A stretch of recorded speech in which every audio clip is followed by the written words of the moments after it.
Okay, so we've got a really interesting collection of stuff here about secret societies, Yeah. their plans for the world, and the role of disinformation in all this. Right.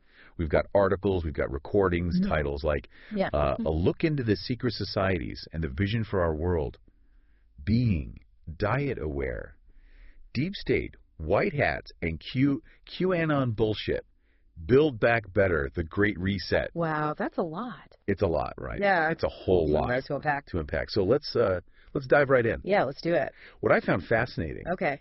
was this idea of a power pyramid Right. that controls the world, which comes up again and again in these sources. Yeah, it's a recurring theme for sure, and it's not just about wealth. No. It goes way beyond that. It's about like families who have supposedly held power for centuries? Yeah, for generations. Generations. They talk about these organizations like Vanguard and BlackRock Right. being used to influence entire industries globally. Yeah, worldwide. It's like they're playing a global game of chess. Right, exactly. But with, real world consequences Such consequences. for all of us. Exactly. So who are these families? Well, names like Rothschild, Rockefeller, DuPont, they pop up quite a bit. Yeah, I saw those too. And it's not just about the money they have now. Right. It's this idea that their power goes way back. Like, they trace their lineage to ancient empires. Oh, wow. Yeah, like, power isn't just something they earned. They inherited it. They inherited it. It's in their bloodline, supposedly. Okay, so we've got these powerful families at the top, but then the sources start talking about the Jesuits. Yeah, that's where things get really interesting. Like they're the ones actually in control. Well, that's what some of these sources suggest. Right, and they specifically focus on the superior general. Sometimes called the Black Pope. The Black Pope, yeah. It's this idea that he's a major, major force within this whole power structure. And that tons of influential figures, like politicians and financiers, all have connections to the Jesuits. like it's all connected. It's all connected, yeah. It's not just about money, Right, right. It's about influencing decisions. At the highest levels. At the highest levels, yeah, in government, in finance. Making you wonder how much of what we see is actually real. Exactly. How much is just for show? Because several of the sources talk about how this whole left-right political divide Right. is just a big illusion. That's what they're saying. And they point to figures like George Soros, Okay. Klaus Schwab, Mm-hmm. people who seem to be on opposite sides of the political spectrum. Right, like they're these powerful rivals But these sources are saying that they're actually both just playing their roles in a much bigger game. orchestrated by those higher up in the pyramid. Exactly. So it's like we're all watching this big political theater production. Right. But behind the scenes, the real decisions are being made. And we're all distracted, And divided. arguing with each other. Yeah, while the puppeteers are laughing all the way to the bank, basically. And it's not just politics, right? No, these sources say it goes even deeper. Like our media, our education. They say it even affects how we understand history. Like they're controlling the entire narrative. A whole story we tell ourselves about the world. And then there's Agenda 2030 and the Great Reset. Right. They keep coming up. Yeah, those are big ones. These sources are saying these are like the blueprints for this new world order. That's how they're portraying them, yeah. Like a globalist society Mhm. where individual freedoms are gone. Resources are tightly controlled. And they even talk about controlling our diets. Yeah, they specifically mention things like digital IDs, Social credit scores, restrictions on travel. restrictions on private ownership. Right, it's like a whole package deal. And they keep talking about the push for a plant-based diet. As part of this control mechanism. Like they're trying to weaponize our food choices, That's the claim. which sounds crazy, It does sound a little out there. but they're serious. They're serious. And it makes you wonder, like Yeah. if they're really working in the shadows like this, Mm-hmm. how do they keep it all hidden? That's where the whole idea of disinformation comes in. Right. Conspiracy chicken feed. Yeah, they use that term a lot. But this is exactly. Well, it's basically misleading information. Yeah. Or partially true information, but presented in a way that distracts people. Leads them down the wrong path. Exactly. So instead of focusing on the supposed power pyramid, Right. we get caught up in these sensationalized stories. Like the Franklin scandal. Yeah. Pizzagate. Mm-hmm. QAnon. Right, and those stories, they might have some truth to them, Right. They're not totally made up. but they ultimately distract from the bigger picture. The real power structure. Exactly. Yeah. It's like they're decoys, leading us away from the real targets. And it's not just random people spreading these stories. No, some of these sources suggest that even figures within the alternative media, Okay. people like David Icke, Alex Jones, even J.P. Sears, Wow. They're labeled as controlled opposition. What does that even mean? Well, the idea is that they're seemingly challenging the mainstream narrative. Right. They seem like they're on our side. But ultimately, they're reinforcing the existing power structures. By keeping their audience trapped in this limited way of thinking. Exactly. It's like they're giving you the illusion of choice.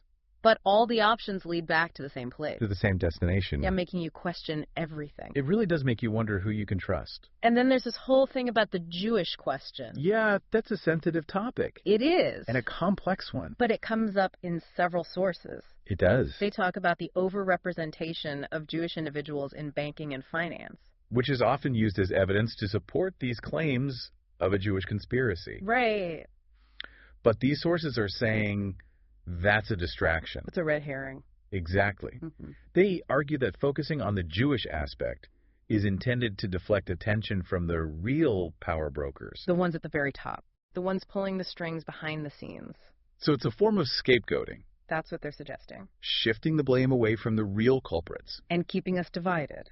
So if the Jewish question is a distraction, then what are they saying about the real nature of power?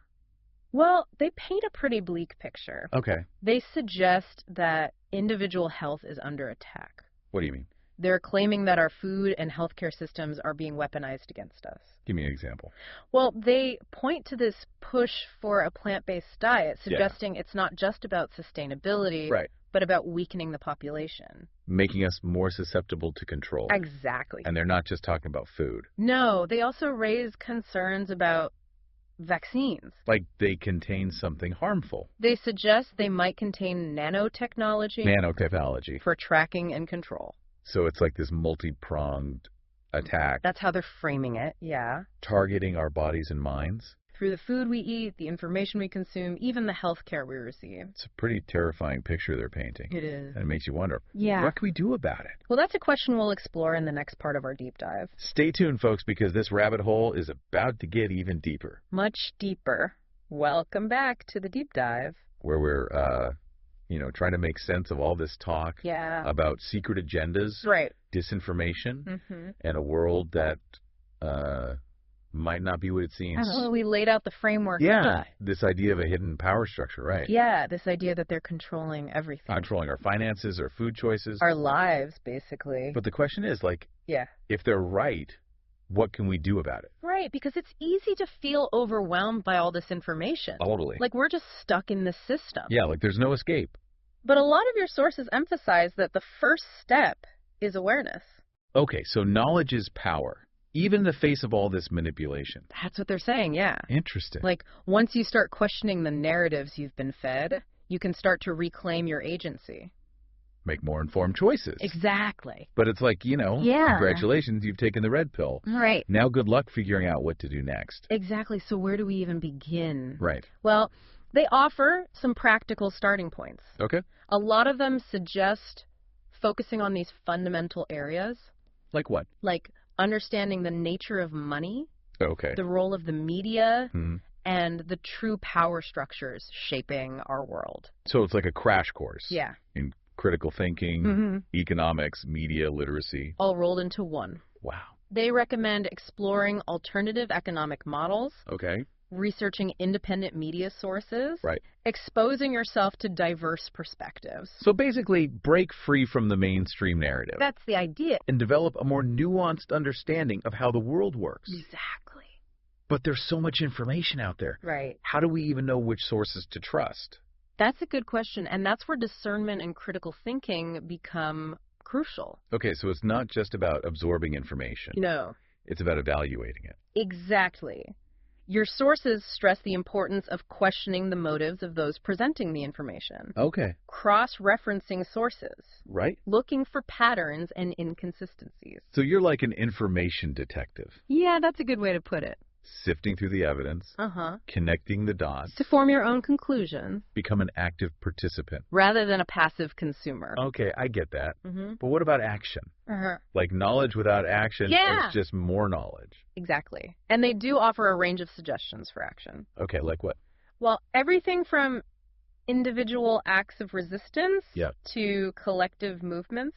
and even a call for spiritual awakening. Wait, spiritual awakening? Yeah. How does that fit into all of this? Well, they argue that this whole control system, it thrives on fear, Okay. dependence, Mhm. a sense of separation. Right. So they suggest that practices like meditation, Okay. mindfulness, Yeah. connecting with nature, Mhm. these can help us reclaim our inner power Interesting. and break free from those manipulative systems. So it's like strengthening our inner resilience Uh-huh. alongside our outer awareness. Exactly. We need to address this challenge on multiple levels. Mental, emotional, spiritual. And practical. Speaking of practical, like how do we navigate a world Right. where our every move is supposedly being tracked and controlled? That's a big one, and they do offer some practical tips for that. Like what? A lot of them advocate for reducing our reliance on technology, Okay. being mindful of our digital footprint, Mhm. exploring alternative currencies and Right. communities.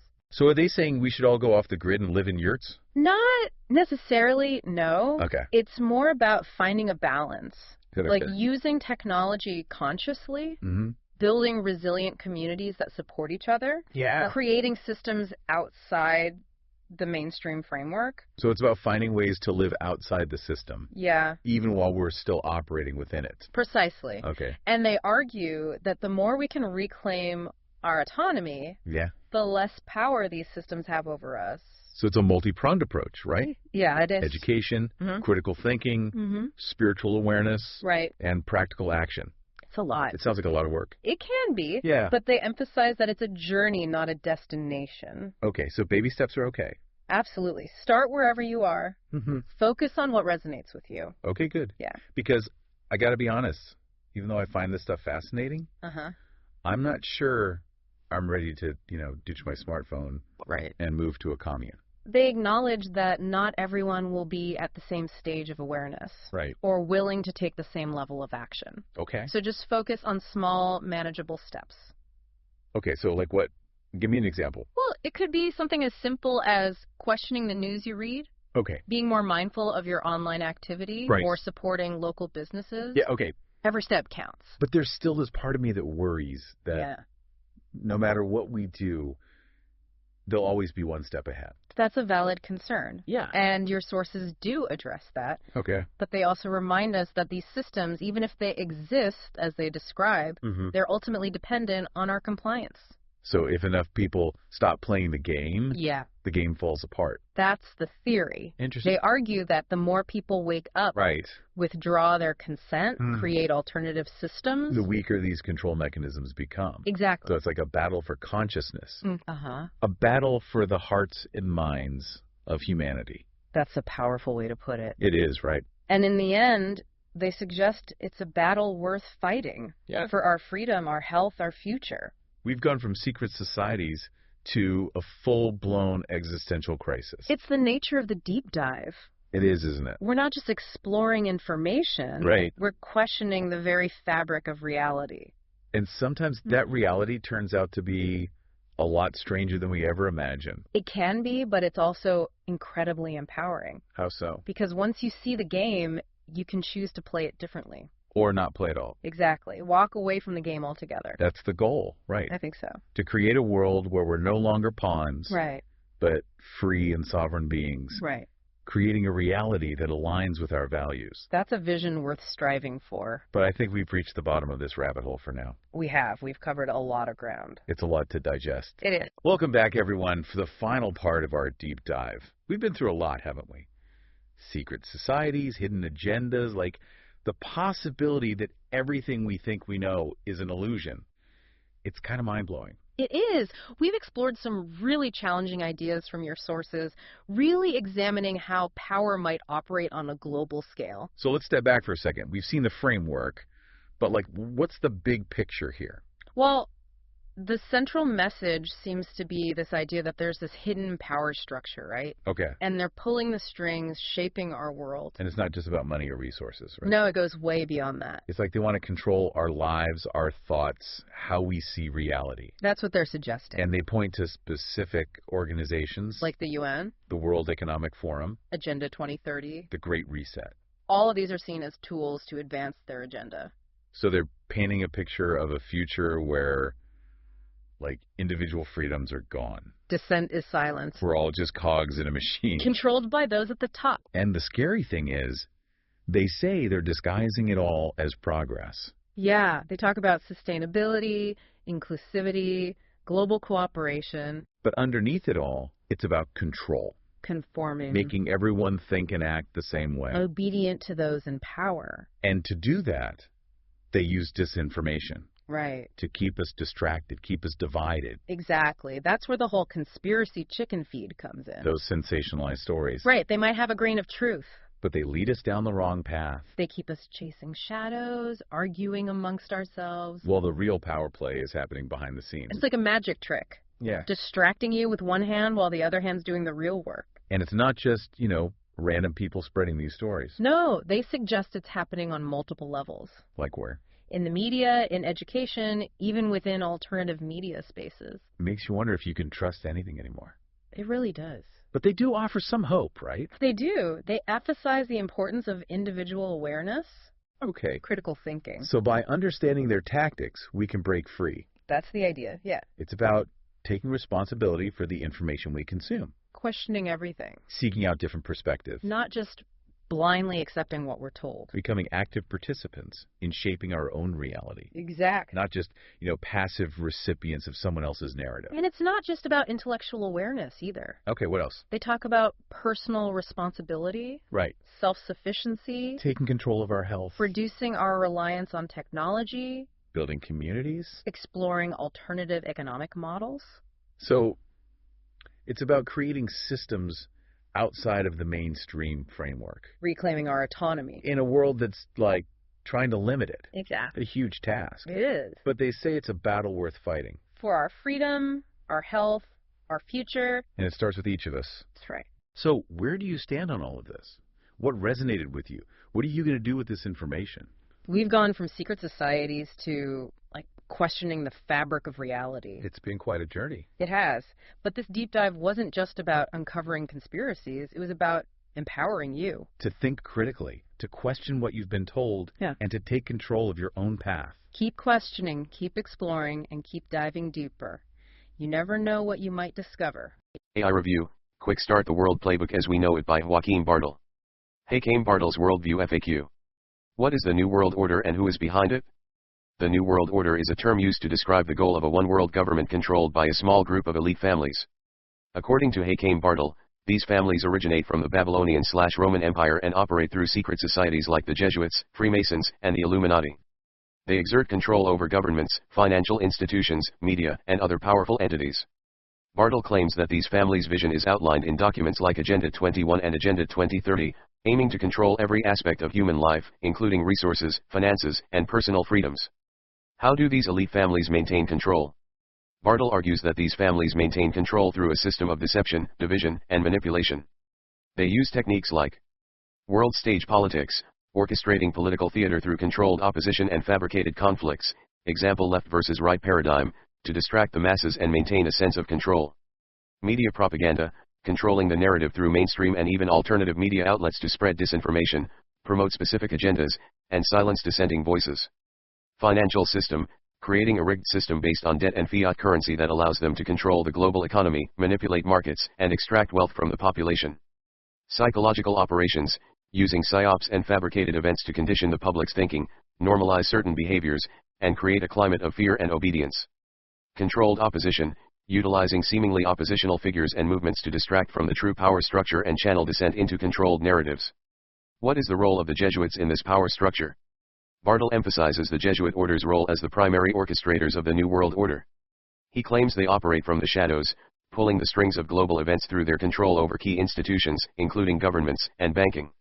What is the significance of the Great Reset? Bartoll argues that the Great Reset, popularized by Klaus Schwab of the World Economic Forum, is a ploy to implement a global economic and social restructuring. This restructuring aims to eliminate private ownership, introduce a digital ID and social credit system, and usher in a technocratic dystopia where individuals have limited freedom and are entirely dependent on the state. What are some examples of psyops used to manipulate the public? Bartoll lists several events he believes are psyops designed to manipulate and control the public. The Franklin Scandal, a fabricated story about satanic ritual abuse and child trafficking involving politicians, used to normalize the idea of pedophilia among the elite and condition the public. Pete Sackett, a similar story linking high-profile individuals to child trafficking, used to distract from real issues, discredit genuine investigations, and manipulate those seeking the truth. The Jeffrey Epstein scandal, a staged event to further normalize pedophilia and provide a scapegoat for the elite's activities while deflecting attention from their true power structure. What is conspiracy chicken feed, and how does it work? Conspiracy chicken feed refers to fabricated or misleading information disseminated to distract individuals seeking the truth. This information often contains kernels of truth but ultimately leads to dead ends and prevents people from understanding the real power dynamics at play. Bartoll provides examples like the flat earth theory, the focus on the Rothschilds as the ultimate evil, and the belief in a deep state that ignores the deeper control of the Jesuit order. What is the significance of the left-right political paradigm? Bartoll argues that the left-right political paradigm is a fabricated division used to control the population. Both sides ultimately serve the same masters and implement policies that advance the New World Order agenda. This division creates conflict, distracts from real issues, and prevents unity among those who might otherwise challenge the power structure. What is the goal of Agenda 2030 and how will it affect our lives? Bartoll believes Agenda 2030 is a roadmap for creating a global technocratic dictatorship. It aims to eliminate private ownership. Individuals will be forced to rent everything, giving the state ultimate control over resources and housing. Implement digital ID and social credit system, track and control individuals' actions, restrict freedoms based on compliance, and enforce obedience through rewards and punishments. Introduce universal basic income, make individuals dependent on the state for survival, providing a powerful tool for coercion and control. Bartoll warns that these changes will result in a loss of freedom, privacy, and autonomy, leaving individuals as slaves to a centralized power structure. A detailed examination of the sources. Source 1, excerpts from A Look into the Secret Societies and the Vision for Our World. MP3 by Joachim Bartoll. Introduction. This excerpt purports to be from an ancient text outlining the methods through which a powerful cabal will control the world. The illusion of freedom. This section describes how the group will create a false sense of freedom while manipulating every aspect of people's lives, including their health, beliefs, and emotions. Methods of control. The text lists specific tactics such as using poisons in food and water, promoting distractions and division, and controlling information through media. The covenant of secrecy. This section emphasizes the importance of maintaining secrecy about the group's existence and activities, threatening death to those who break the silence. Source 2, excerpts from Being Diet Aware. Deep State, White Hats, and Q-Canon Bullshit. MP3 by Joachim Bartoll. The Power Pyramid and Secret Societies. This section argues that the deep state is a misnomer and identifies ancient bloodlines, the Catholic Church, and secret societies like the Freemasons as the real centers of power. Financial control and the illusion of choice. This part details how the elite families exert control through investment companies like Vanguard and BlackRock, shaping industries, corporations, and ultimately global economics. Politics as theater. This section claims that politics is a staged spectacle designed to keep people distracted and invested in a system that ultimately serves the elite. The QAnon deception. The author argues that QAnon is a CIA psyop designed to mislead those waking up to the true nature of reality, distracting them with false promises and outlandish claims. Source 3, excerpts from Build Back Better, The Great Reset. MP3 by Joachim Bartoll. The Open Agenda. This section highlights the increasing openness with which world leaders and organizations like the World Economic Forum are discussing the New World Order, challenging the notion that it's a mere conspiracy theory. The Jesuit connection. This part claims that Klaus Schwab, the face of the WEF, is a Jesuit and points to the Jesuit order's control over numerous countries as evidence of their power. Global governance and deception. This section uses gematria, a numerological system, to connect phrases like New World Order and global governance to Klaus Schwab and the Jesuit order, alleging their involvement in a deceitful agenda. Source 4, excerpts from How the World is Run, a simple look at the control structure of your reality. MP3 by Joachim Bartoll.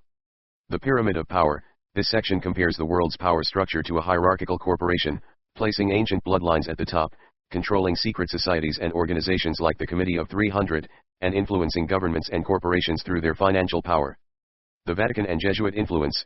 This part claims that the families at the top of the pyramid are all connected to the Vatican and the Jesuit order, suggesting that the Black Pope, the head of the Jesuits, is the true source of authority. Freemasonry and corporate control.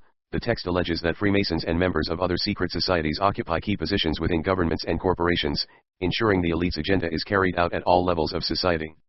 Source 5, excerpts from The Enslavement Agenda. The C40 Cities Climate Leadership Group. MP3 by Joachim Bartoll. The C40 Cities and Agenda 2030. This section describes the C40 Cities Climate Leadership Group as a key player in implementing the climate hoax and its connection to Agenda 2030, aiming to transform cities and ultimately control the lives of their inhabitants. Sustainability as imprisonment. This part argues that sustainability initiatives are not about environmental protection but rather about restricting freedom and controlling people through limited resources, reduced ownership, and social credit systems. Dietary changes and malnourishment. The text claims that the push towards plant-based diets is a deliberate attempt to weaken people and make them more susceptible to disease and control. Source 6. Excerpts from The Financial System and the Jewish Conspiracy. MP3 by Joachim Bartoll. Economics as Manipulation. This section argues that economics is a pseudoscience designed to manipulate human psychology and behavior, ultimately justifying a system of slavery. The rigged system of capitalism. The text describes capitalism as a scam invented by the elite to control people through debt, greed, and the illusion of a free market. The Jesuit role in the Federal Reserve. This part refutes the claim that Jewish bankers control the Federal Reserve, stating that it was created by Jesuits and Skull and Bones Freemasons, further alleging that the Jewish presence within the financial system is a deliberate distraction. Source 7. Excerpts from Truth or Psyops and Conspiracy Chicken Feed, Part 2. Joachim Bartoll. Official by Joachim Bartoll. The purpose of psyops. This excerpt defines truth or psyops as disinformation campaigns aimed at misleading those seeking the truth, distracting them with sensational but ultimately inconsequential information. Examples of misleading conspiracies.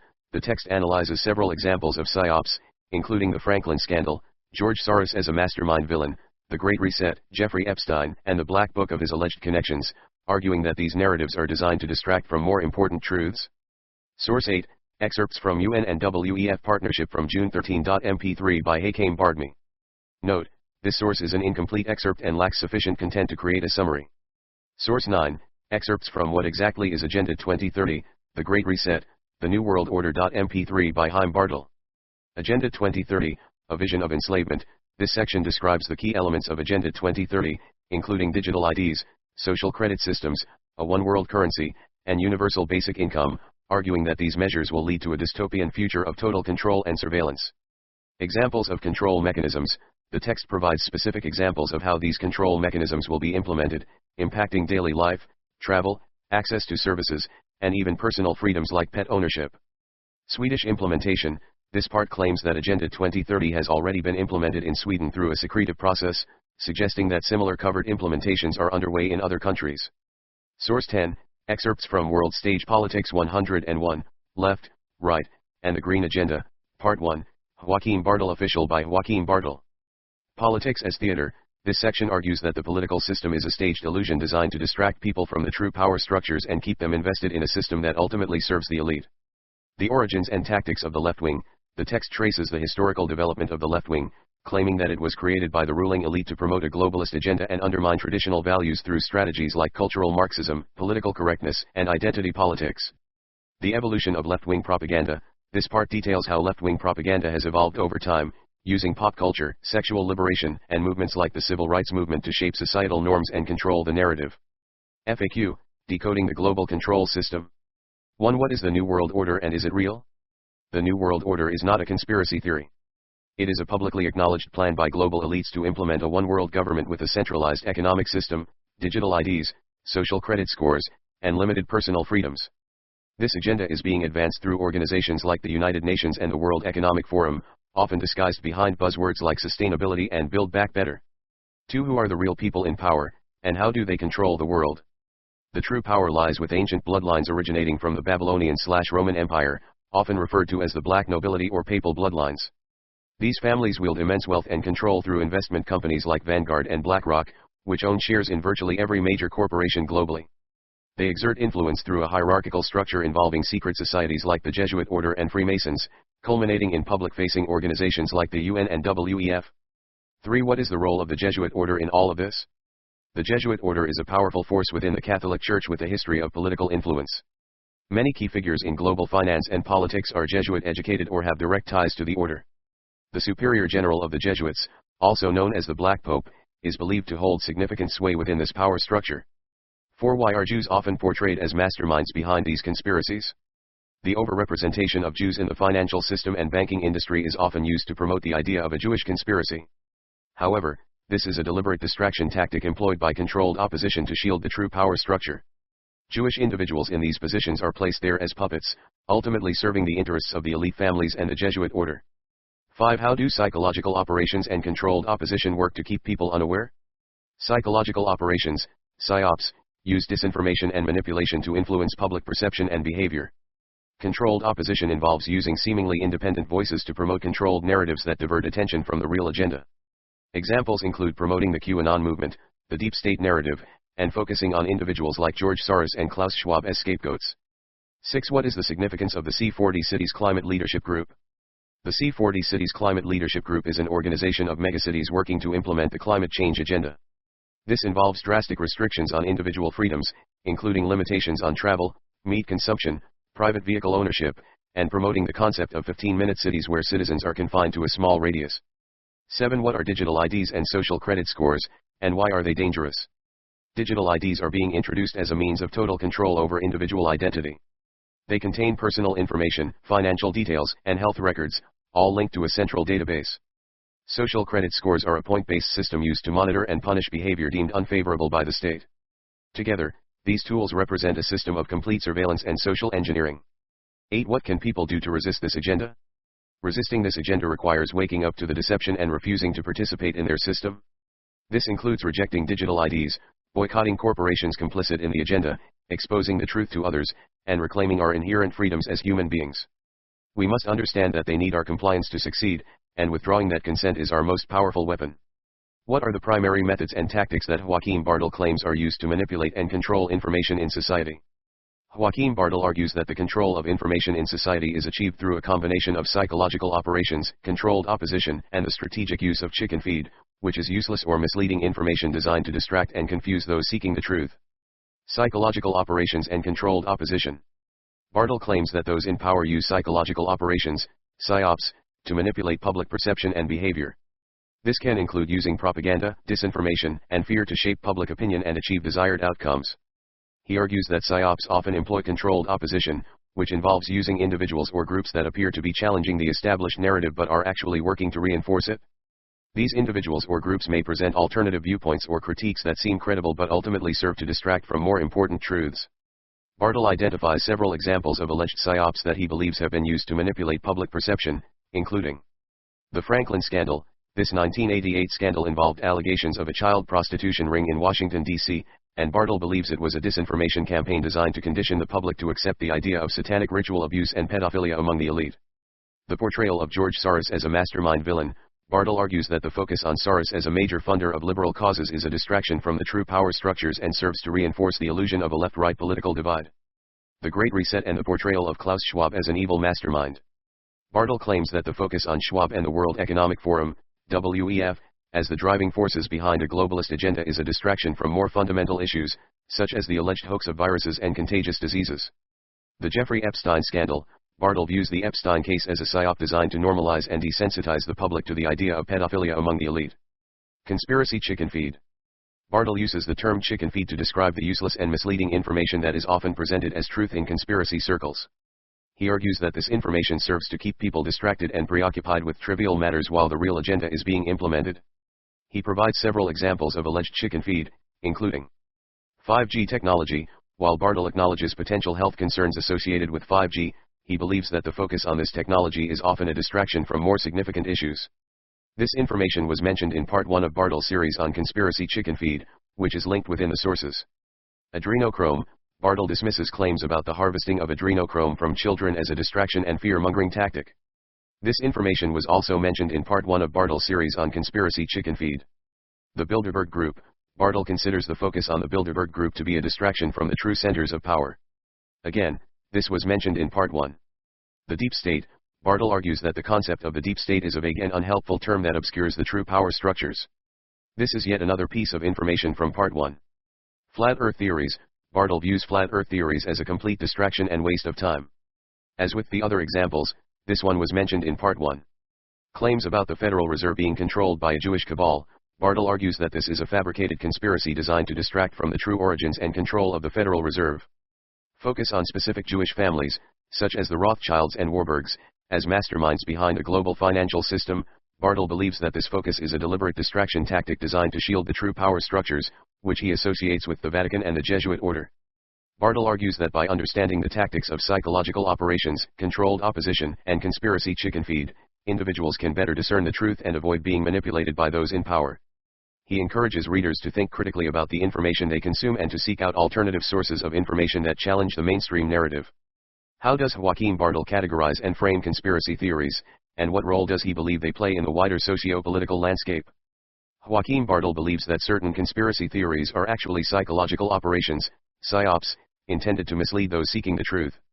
These psyops distract from real issues and function as chicken feed, providing useless misinformation that keeps individuals from understanding the true nature of power and control. Conspiracy theories as psyops. Bartoll argues that these misleading conspiracy theories often rely on opposites, presenting simplified dichotomies, such as left versus right, to create division and prevent people from seeing the larger power structure at play. Controlled opposition, using seemingly dissenting voices and alternative media outlets to spread disinformation and maintain the illusion of choice and debate. Chicken feed, offering small, inconsequential truths or sensationalized stories to distract from more significant and uncomfortable realities. Examples of misleading conspiracy theories. Bartoll offers several examples of what he considers misleading conspiracy theories, including the Franklin scandal, a story from the 1980s involving claims of satanic rituals, pedophilia, and child prostitution among Washington politicians. Bartoll sees this as a psyop intended to condition the public to accept similar narratives in the future. George Soros as a mastermind villain, the portrayal of George Soros as a powerful figure funding woke and cancel culture movements. Bartoll argues that Soros is a puppet for the real power brokers, used to distract from the true sources of control. The Great Reset and Klaus Schwab as evil mastermind, the focus on Klaus Schwab and the World Economic Forum's Great Reset as the driving force behind societal changes. Bartoll believes this distracts from the long-standing agendas laid out in documents like Agenda 21 and 2030, and from the denial of the existence of viruses. Jeffrey Epstein, the story of Jeffrey Epstein and his connections to powerful individuals, which Bartoll sees as a psyop designed to normalize pedophilia among the elite and feed the alternative media with distractions. The role of conspiracy theories in the socio-political landscape. According to Bartoll, these misleading conspiracy theories play a significant role in shaping the socio-political landscape by maintaining division, reinforcing existing societal divisions and preventing unity among those seeking change, distracting from real issues, diverting attention away from the true power structures, agendas, and control mechanisms operating in society, undermining critical thinking, encouraging reliance on sensationalized stories and simplified narratives rather than critical analysis and independent research. By understanding these dynamics, Bartoll suggests that individuals can become more discerning consumers of information, avoid getting caught in psyops, and focus on exposing the true nature of power and control in the world. What are the main topics of contention and debate within the online community that Joachim Bartoll describes, and how does he position his own perspective relative to them? Bartoll's perspective on online conspiracy theories. Joachim Bartoll, a self-described truth seeker, argues that many popular online conspiracy theories are actually disinformation campaigns designed to mislead people and distract them from more important truths. He labels these misleading narratives as psyops, psychological operations, and conspiracy chicken feed. Here are some of the main topics of contention and debate that Bartoll highlights, along with his own perspective. The deep state. Bartoll dismisses the notion of a deep state as a simplistic buzzword created by the CIA and QAnon proponents. Instead, he believes that real power resides with ancient bloodlines, families of kings and queens going back to the Babylonian/Roman Empire, and their associated secret societies and cabals. He contends that these entities are working towards a one-world government, also known as the New World Order. QAnon. Bartoll is highly critical of the QAnon movement, calling it a CIA operation designed to mislead people who are diet woke, partially aware of the truth, but lack the capacity to do their own research. He believes Canon's focus on arresting celebrity pedophiles is a distraction from the real issues. He also argues that QAnon promotes the illusion of left-right political divisions and reinforces belief in the beast system of government. The Great Reset. Bartoll acknowledges the World Economic Forum's Great Reset agenda and its connection to the United Nations Agenda 2030. However, he believes that the hype around Klaus Schwab, the WEF's founder, as an evil mastermind is a distraction. While acknowledging the WEF's goals, Bartoll emphasizes that the real danger lies in the suppression of truths about the non-existence of viruses and contagious diseases, the staged nature of the pandemic, and the use of the pandemic as a tool of psychological warfare. Jeffrey Epstein. Bartoll sees Jeffrey Epstein as another scripted character in a psyop designed to normalize pedophilia among the elite and feed the alternative media with false hopes of arrests and justice. He believes that Epstein's alleged suicide was a symbolic act related to Masonic rituals. He also dismisses the significance of the list of Epstein's elite connections, comparing it to the Hunter Biden laptop story, and views Ghislaine Maxwell's trial as a staged event to reinforce belief in the system. George Soros. Bartoll argues that portraying George Soros as a powerful mastermind villain funding woke and cancel culture agendas is another distraction tactic. He acknowledges that Soros funds these organizations but sees it as part of a larger script designed to create division and fuel the left-right political illusion. He believes Soros is merely an actor following orders from those higher up in the power pyramid. Bartoll's overall position is one of skepticism towards popular narratives within the online conspiracy community. He encourages his audience to look beyond the surface and question the motives behind the information they consume. He believes that the real battle is not against specific individuals like Soros or Schwab, but against the underlying system of control orchestrated by powerful, hidden forces. He emphasizes the importance of understanding the nature of psychological operations and controlled opposition in order to discern truth from disinformation. Bartoll's alternative perspective centers around the following core beliefs. Control by ancient bloodlines. He asserts that ancient bloodlines, with ties to the Vatican and the Jesuit order, are at the top of the power pyramid and own everything through front investment companies. Jesuit influence. He identifies the Jesuit order as a key player in shaping world events, controlling governments, institutions, and even placing Jews in prominent positions to further their agenda. Fabricated narratives. He dismisses popular conspiracy theories like the deep state and the idea of Jewish control as fabricated narratives designed to mislead and distract. Importance of natural law. He advocates for understanding and living by natural law, rejecting the legitimacy of man-made laws and government authority. Bartoll encourages his readers to join his online community, ungovernable.se, where he claims to go deeper into these topics and expose the real lies. He sees his role as a truth seeker guiding others towards a more accurate understanding of the world. How does Joachim Bartoll differentiate between baby truthers and genuine truth seekers in the context of conspiracy theories? Bartoll's differentiation between baby truthers and genuine truth seekers. Joachim Bartoll distinguishes between baby truthers, who are easily misled by superficial or sensationalized information, and genuine truth seekers, who demonstrate a deeper understanding of power structures and the ability to discern truth from disinformation. This differentiation hinges on their engagement with conspiracy theories and their capacity for critical thinking. Baby truthers. Bartoll characterizes baby truthers as individuals who are diet woke. They are somewhat aware of the manipulation and lies prevalent in society but haven't progressed beyond a superficial understanding. They tend to latch onto readily available narratives, often presented in simplified and sensationalized formats, without questioning the source or critically analyzing the information. Bartoll views them as susceptible to psychological operations, psyops, coordinated efforts to influence their beliefs and actions through disinformation and emotional manipulation. They are easily distracted by chicken feed small, inconsequential truths or dramatic events that divert their attention from more significant issues. These distractions often focus on individual figures like George Soros or Klaus Schwab, portraying them as powerful masterminds, thus obscuring the complex network of power that Bartoll believes is truly responsible. Bartoll suggests that baby truthers often lack the drive or capacity to conduct their own research. They may rely on sources like QAnon, which Bartoll sees as a CIA operation specifically designed to mislead this group. They tend to accept information passively without questioning its validity or seeking corroboration. Genuine truth seekers. In contrast, Bartoll describes genuine truth seekers as individuals who actively engage in research and critical thinking.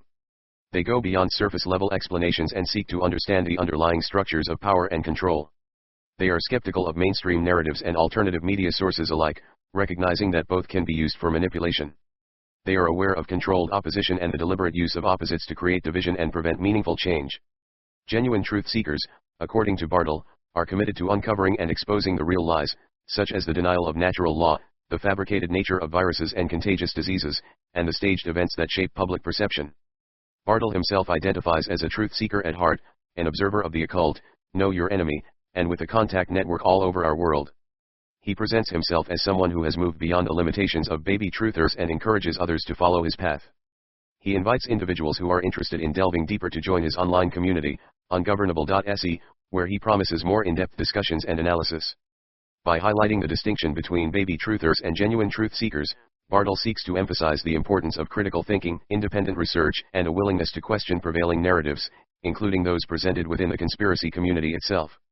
What role does Joachim Bartoll believe George Soros plays in the globalist conspiracy theory? Joachim Bartoll on George Soros and the globalist conspiracy theory. Joachim Bartoll believes George Soros is a puppet on the world stage, playing a specific role in the globalist conspiracy theory, but lacking any genuine power. While acknowledging Soros's involvement in funding various organizations and initiatives, Bartoll argues that he serves as a distraction from the true power brokers, those whom Bartoll believes are ancient bloodlines and secret societies orchestrating a new world order. Here's a breakdown of Bartoll's perspective. Soros as a scapegoat. Bartoll suggests that shills and controlled opposition, especially those aligned with right-wing perspectives, intentionally portray Soros as a mastermind villain. This portrayal, according to Bartoll, serves as a scapegoat for various societal ills and distracts from the true sources of power and control. Funding as part of the script. Bartoll acknowledges that Soros funds organizations associated with movements like woke and cancel culture. However, he sees this funding as part of a deliberate script designed to perpetuate division and maintain the illusion of a left-right political dichotomy. This, he argues, keeps people focused on superficial conflicts while the real agenda advances unnoticed. Connections to the real power structure. Bartoll links Soros to the Fabian Society through his education at the London School of Economics. He describes the Fabian Society as a Freemasonic order controlled by the Massimo family, whom he places at the top of the Jesuit order. This connection, in Bartoll's view, demonstrates how Soros is ultimately controlled by a more powerful and secretive force. Limited power, specific role. Bartoll repeatedly emphasizes that Soros, like other high-profile figures such as Bill Gates and Oprah Winfrey, is an actor with limited power. He argues that their role is to be the face of certain agendas, drawing attention and criticism while the true architects of those agendas remain hidden. Bartoll's perspective on Soros aligns with his broader view of conspiracy theories. He consistently argues that many popular narratives are intentionally designed to mislead, distract, and divide. He encourages his audience to look beyond the surface-level explanations and critically examine the information they encounter. In essence, Bartoll suggests that focusing on Soros as a central figure in the globalist conspiracy theory is a trap, preventing people from understanding the deeper power structures at play. He believes that recognizing figures like Soros as puppets rather than masterminds is crucial to uncovering the truth and effectively challenging the systems of control he believes are shaping the world. What are the names of the 13 families that Joachim Bartoll believes are at the top of the power pyramid? Families at the top of Joachim Bartoll's power pyramid. While the sources frequently mention the concept of 13 families at the top of the power pyramid, they do not explicitly list their names. However, based on various clues and statements from the sources, it is possible to identify some of the families that Joachim Bartoll might be referring to. Ancient and papal bloodlines. Bartoll states that the top of the pyramid consists of hidden families originating from the Babylonian/Roman Empire. He also uses terms like black nobility and papal bloodlines, suggesting these families have ties to the Vatican and the Catholic Church. Vanguard and BlackRock. Bartoll identifies investment companies like Vanguard and BlackRock as fronts for these elite families, stating they own everything through their front investment companies such as Vanguard and BlackRock. Investigating the ownership structures of these companies could potentially lead to identifying some of the families involved. Italian elite families. The sources mention the power and influence of Italian families, specifically highlighting their control over the Federal Reserve and the global financial system. This suggests that prominent Italian families, potentially those with historical ties to the Roman Empire and the Vatican, could be among the 13. The sources explicitly name the Agnelli and Colonna families as powerful Italian families. Rothschilds. While often presented as a central force in conspiracy theories, Bartoll downplays the Rothschilds' power, suggesting they are subordinate to the Catholic Church and used as a fake Jewish shield and distraction. This indicates they might be a prominent family but not necessarily at the very top of the pyramid. Warburgs. Similar to the Rothschilds, Bartoll positions the Warburgs as a family of Jewish German investment bankers used as a distraction by controlled opposition to promote the idea of a Jewish conspiracy. This implies they could be a significant family within the financial system but not the ultimate power holders. Wallenbergs. The sources mention the Wallenberg family as a Jewish-Swedish elite family of bankers and industrialists who are tightly controlled by the ruling families. This suggests they are a powerful family within their region but ultimately answerable to those higher up in the hierarchy. Based on these clues, it's likely that the 13 families at the top of Bartoll's power pyramid include a combination of ancient Italian families with ties to the Vatican and the Roman Empire, families controlling investment giants like Vanguard and BlackRock, potentially other European families with deep historical roots and connections to powerful institutions. While the sources do not provide an explicit list, by connecting the dots and investigating the ownership structures of key financial institutions, it might be possible to identify the specific families Bartoll believes hold ultimate power. What role do the Rothschilds play in the world financial system according to Joachim Bartoll? Joachim Bartoll on the Rothschilds' role in the world financial system. Joachim Bartoll presents a nuanced view of the Rothschild family's role in the world financial system. While acknowledging their prominence and historical involvement in banking, he downplays their power, suggesting they are not the ultimate power brokers as often portrayed in popular conspiracy theories. Bartoll argues that the Rothschilds serve as a fake Jewish shield and distraction for the true controllers of the financial system, which he identifies as the Italian elite families operating through the Jesuit order and the Vatican. He suggests that the Rothschilds are subordinate to these entities, acting as their agents within the financial system. Here's a breakdown of Bartoll's perspective. Vatican bankers. Bartoll describes the Rothschilds as a family of Vatican bankers, implying they are beholden to the Catholic Church. This connection aligns with his broader view of the Vatican and the Jesuit order as the ultimate power behind major institutions, including the financial system. Jewish conspiracy distraction. Bartoll contends that controlled opposition intentionally promotes the idea of a Jewish conspiracy, often highlighting the Rothschilds as central figures. He suggests this narrative is designed to mislead people and prevent them from recognizing the true power structure. Deliberately chosen family. Bartoll argues that the Rothschilds were deliberately chosen because of their Jewish heritage, allowing them to be easily linked to the Illuminati hoax. This, he believes, further serves to distract from the real power players, such as the Saxe-Coburg and Gotha families whom he claims rule the UK, Belgium, Portugal, Bulgaria, and Mexico. Overrepresentation of Jews. Bartoll acknowledges the overrepresentation of Jews in the financial system's upper echelons. However, he attributes this to the elite family's deliberate placement of Jewish individuals in visible positions to reinforce the illusion of a Jewish conspiracy. He maintains that these individuals are ultimately puppets controlled by the true power brokers. In essence, Bartoll suggests that the Rothschilds are a tool used by the true power structure to achieve their goals.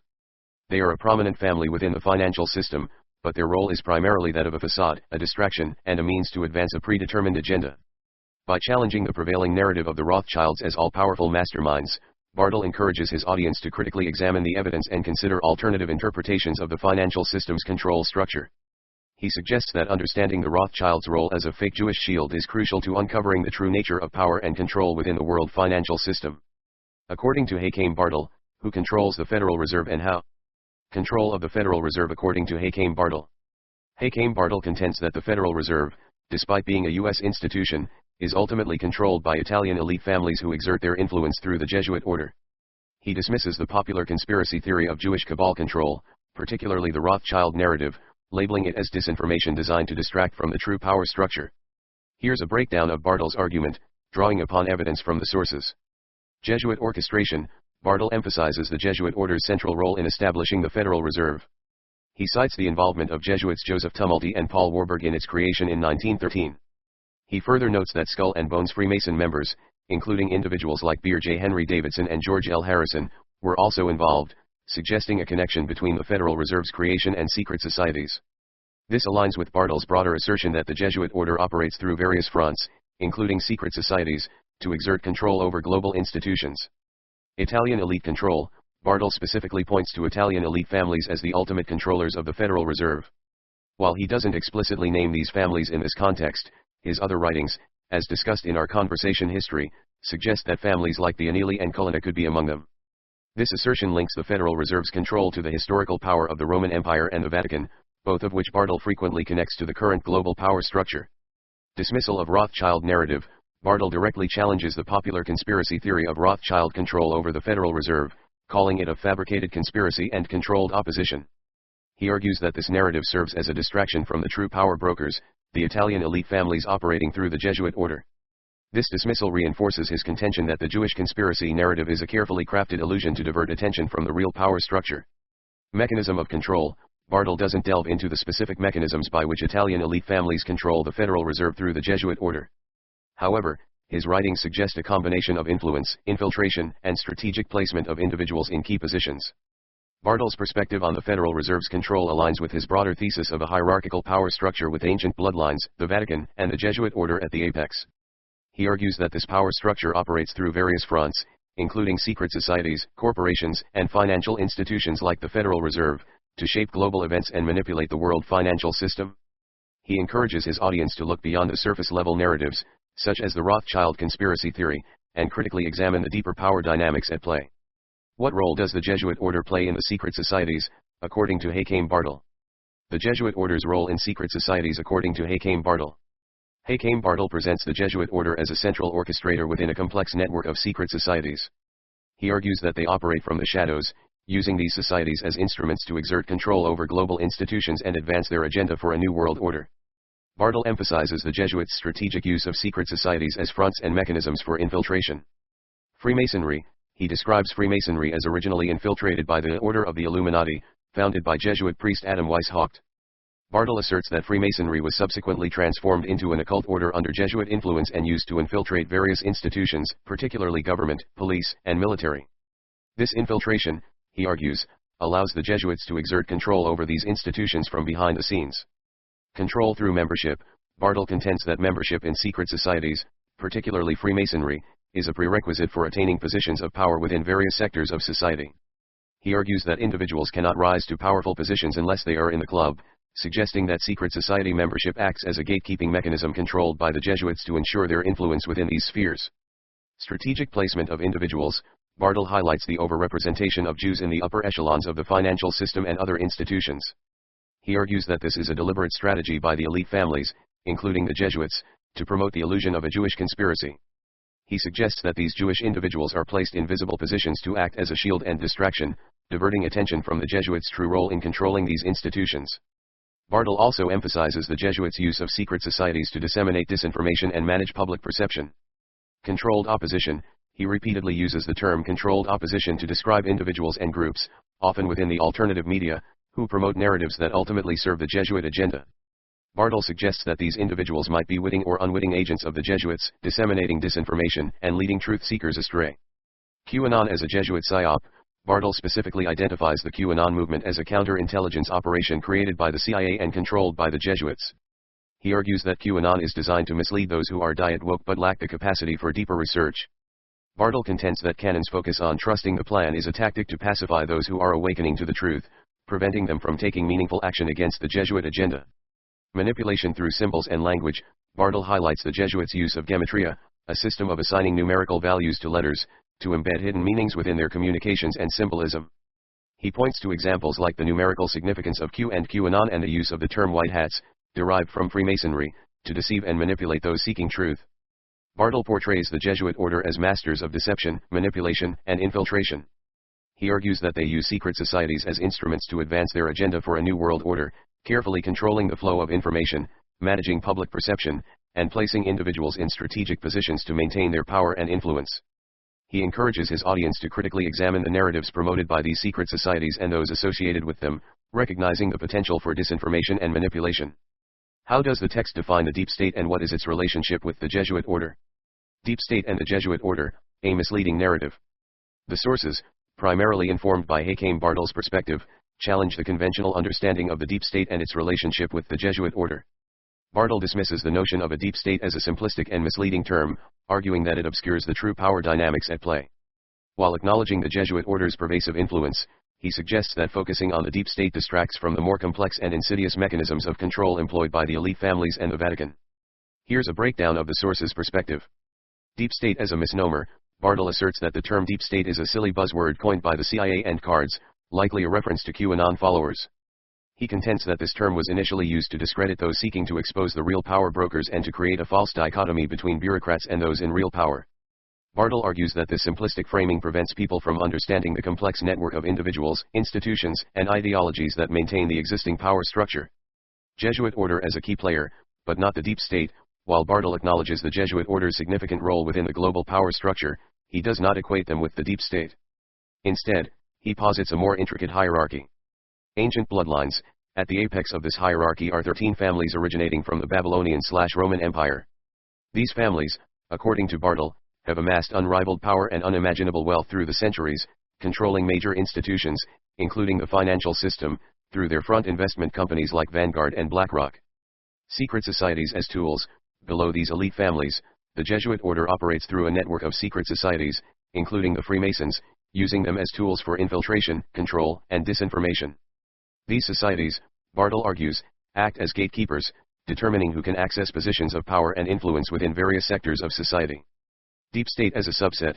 Within this framework, Bartoll suggests that if one were to identify a deep state, it would be the Freemasons within the government and military complex doing the bidding of the Jesuits. This implies that the deep state is not a monolithic entity but rather a subset of a larger, more complex power structure orchestrated by the Jesuit order and ultimately serving the interests of the elite families. Distraction from true power. Bartoll repeatedly emphasizes that narratives focused on the deep state serve to distract from the true power dynamics at play. He argues that terms like deep state and white hats are deliberately disseminated by controlled opposition to mislead those seeking truth and to prevent them from identifying the real sources of power and control. The sources suggest that understanding the true nature of power requires moving beyond simplistic and misleading terms like the deep state. Instead, they encourage a deeper examination of the historical origins, interconnected networks, and hidden agendas of the elite families, the Vatican, and the Jesuit order, recognizing their strategic use of secret societies, disinformation, and controlled opposition to maintain their dominance. How does the text relate the concept of a one-world currency to the social credit score system?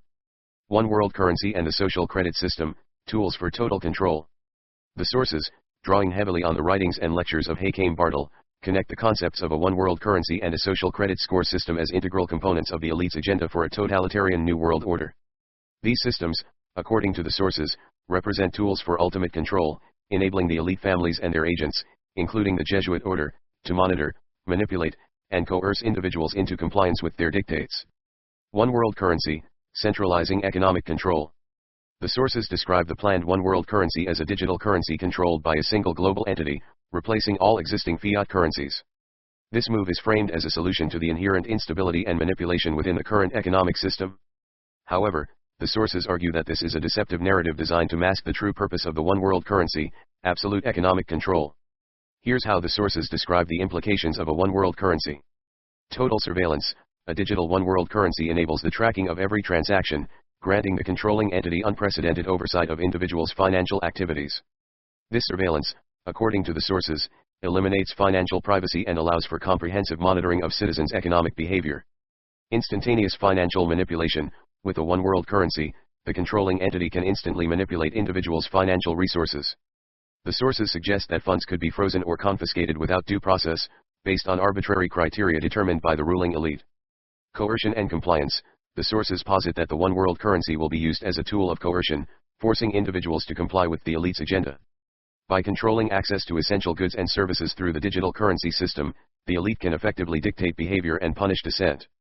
Social credit system, enforcing behavioral conformity. The sources portray the social credit score system as a point-based system that monitors and evaluates individuals' behavior, rewarding compliance and punishing dissent. This system, according to the sources, goes beyond mere financial tracking, encompassing various aspects of citizens' lives, including social media activity, consumption habits, and adherence to government mandates. The sources highlight the following aspects of the social credit score system. Behavioral conditioning. The sources argue that the social credit system is designed to condition individuals into accepting and conforming to the elite's dictates. By linking access to essential goods, services, and even social privileges to one's social credit score, the system incentivizes obedience and discourages dissent. Arbitrary and opaque criteria. The sources express concern over the lack of transparency and accountability within the social credit score system. They suggest that the criteria for awarding or deducting points can be arbitrary and subject to manipulation, leaving individuals vulnerable to unfair and unjust treatment. Suppression of dissent. The sources argue that the social credit score system is a powerful tool for suppressing dissent and silencing opposition to the elite's agenda. By penalizing individuals for expressing dissenting views or engaging in activities deemed undesirable, the system creates a chilling effect on free speech and critical thinking. Intertwined systems, a dystopian vision.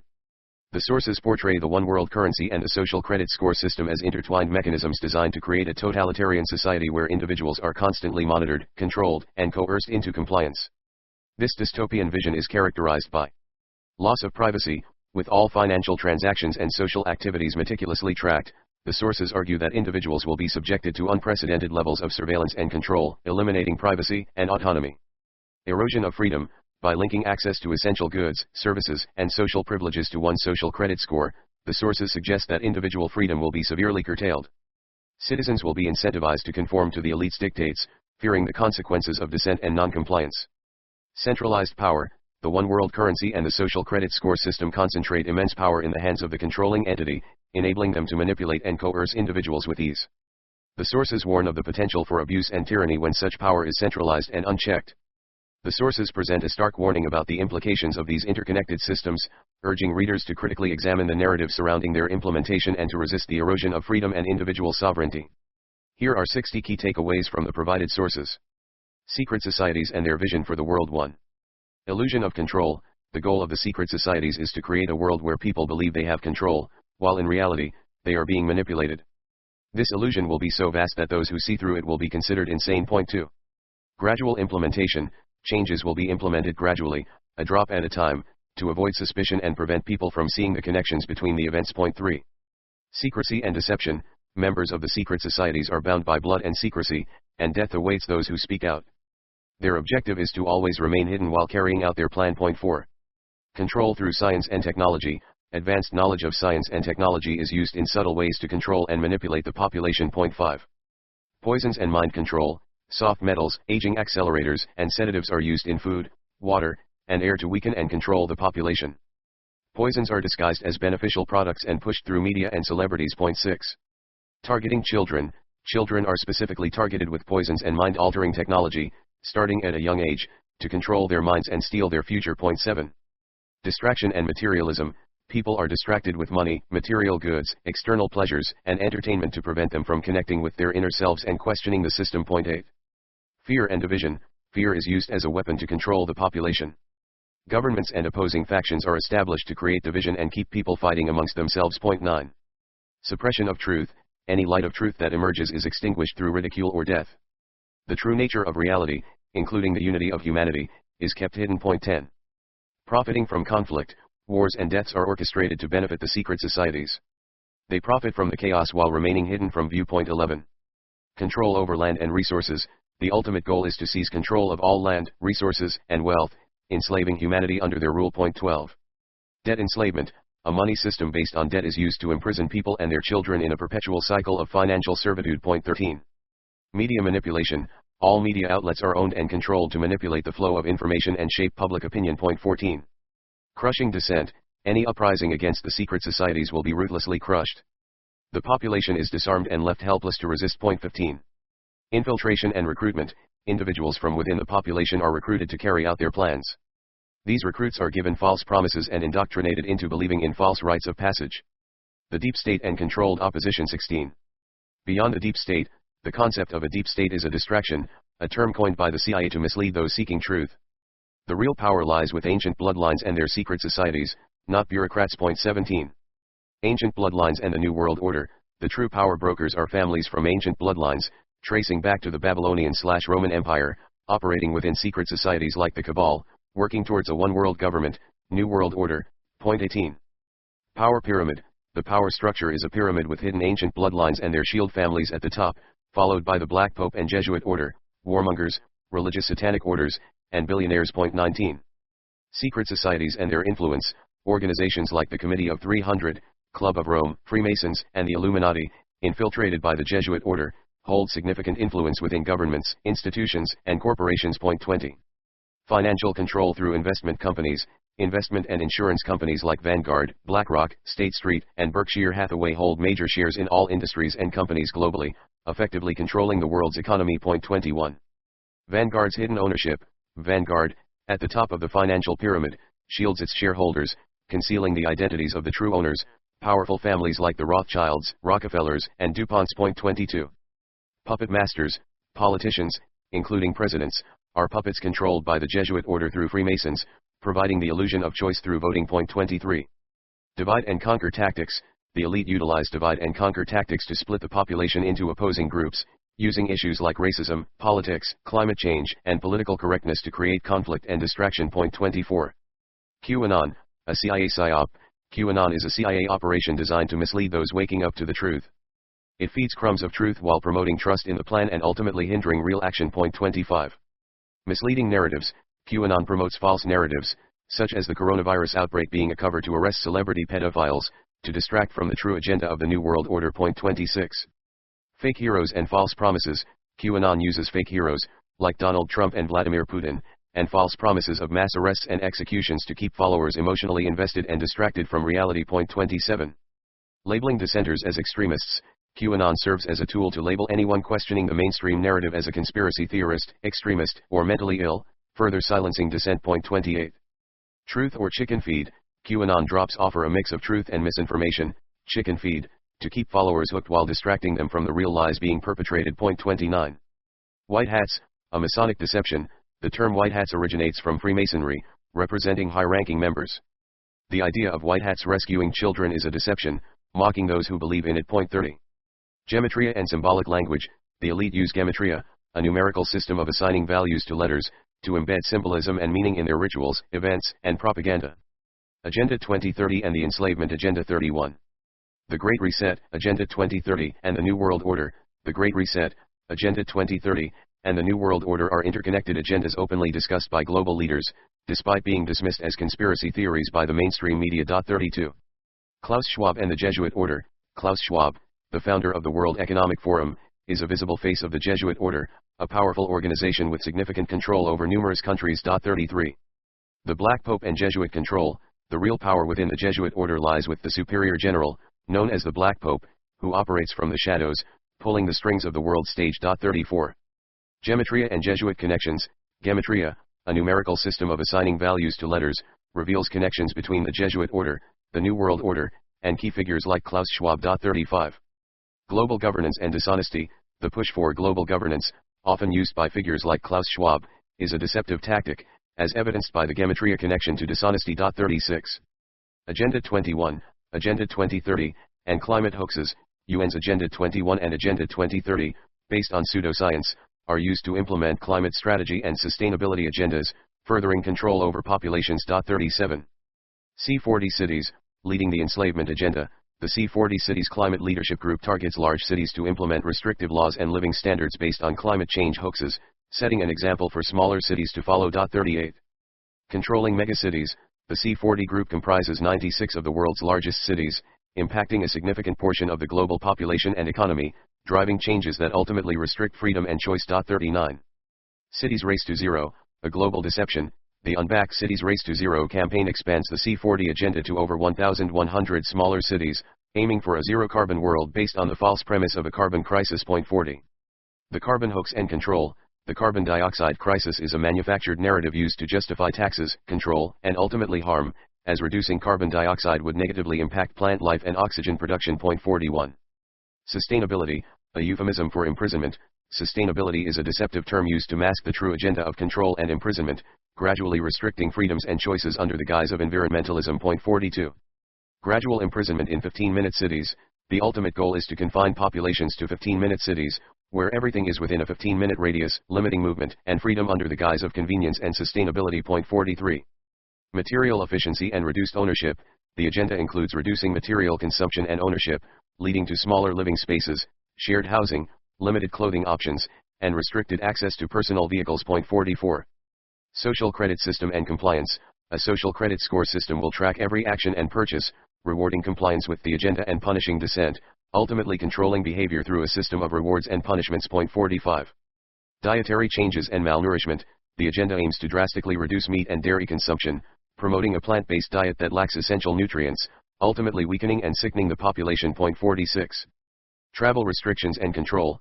The agenda seeks to restrict travel, limiting flights and personal vehicle ownership, further controlling movement and confining people to their designated areas. 47. Indoctrination through education and media. Children are indoctrinated into the agenda through the education system, starting at a young age, and through media, social media, and influencers who promote right-think aligned with the elite's goals. 48. Dumbing down and control.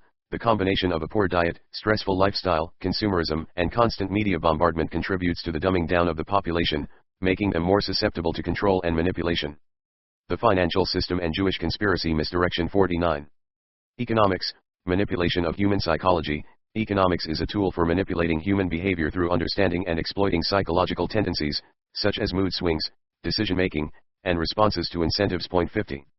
Capitalism, a system of slavery. Capitalism, based on myths like infinite growth and the free market, serves as a system of slavery, perpetuating debt and enriching the elite at the expense of the masses. 51. The Federal Reserve, a Jesuit creation. The Federal Reserve, often portrayed as a Jewish cabal, was actually created by Jesuits and Skull and Bones Freemasons, further demonstrating the Jesuit order's control over the financial system. 52.